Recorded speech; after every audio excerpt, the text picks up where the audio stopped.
எனக்கு எம்மதமும் சம்மதம். இருங்க அவங்க ஏதோ ஒரு விஷயம் ஒண்ணு சொல்றாங்க.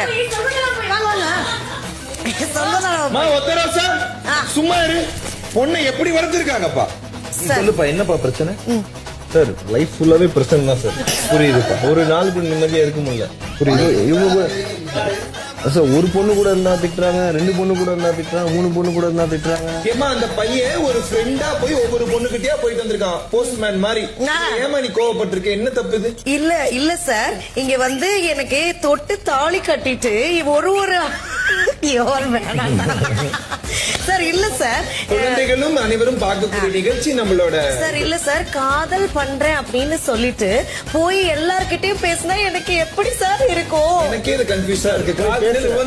காதல் பண்ணனா தொட்டு தாலி கட்டிருக்கானா? இல்ல சார், அதை விட்டுறலாம். அது தெளிவா வாங்க இப்ப. சரி சார், காதல் ஏன் நீங்க எல்லா பொண்ணுமே பேசுறீங்க? சார் நான் போறேன், ஆனா ராத்திரி கரெக்டா வந்துடுறாங்க. அது வந்து நீங்க பட் உங்களோட நேர்மை எனக்கு பிடிச்சிருக்கு.